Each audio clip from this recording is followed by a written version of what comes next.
ऐसे ही latest video देखने के लिए वीडियो के नीचे लाल कलर वाले बटन को दबाकर चैनल को सब्सक्राइब करें और साथ में घंटा दबाना ना भूलें।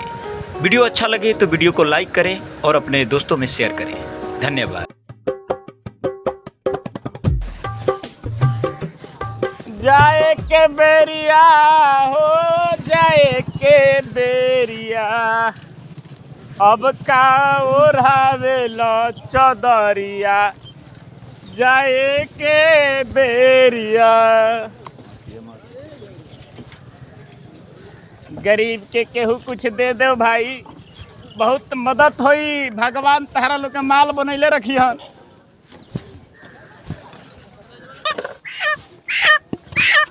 अरे बाप हो, आज तक पार्टी हो जाई रे। हो जाई, सब पार्टी हो जाई।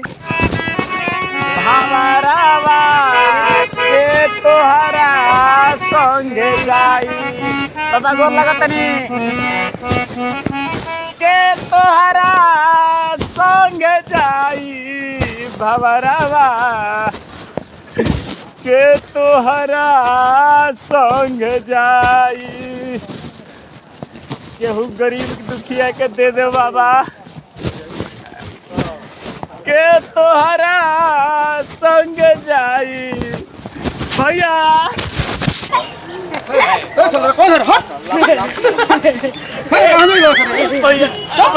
ओह नो, 6 महीना से कुछ नहीं की भैया पहले में तो लिट्टी खा लो, चलो बहुत बहुत मेहरबानी, बहुत भाग यहाँ से। बहुत मेहरबानी हो भैया। भाग यहाँ से, भाग यहाँ से।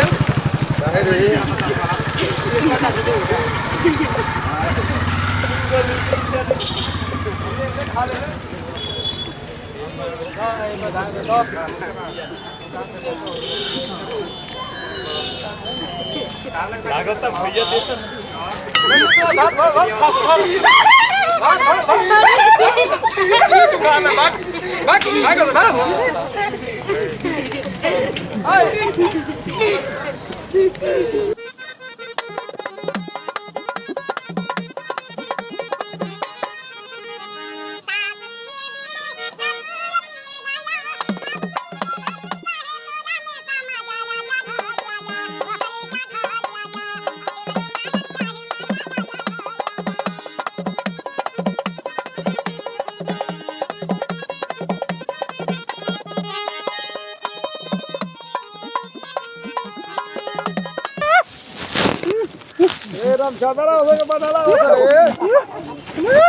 प्लेटो में खाई लगा रे, जल्दी जल्दी खा सोन।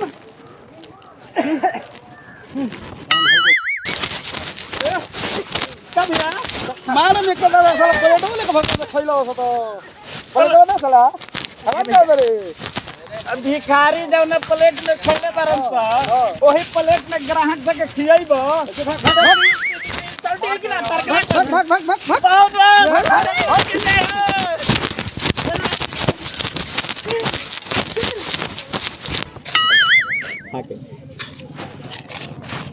पुष्पा, मुझे बकरा गुआवता, मुझे बकरा गुआवता।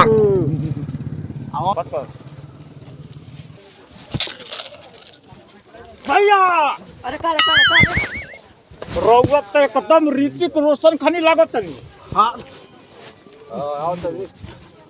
रौवा एकदम टाइगर शराब खाने लागत नहीं भैया। कुछ दे दी भैया।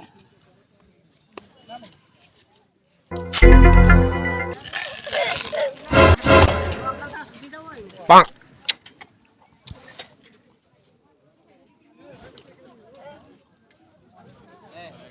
हाँ हाँ का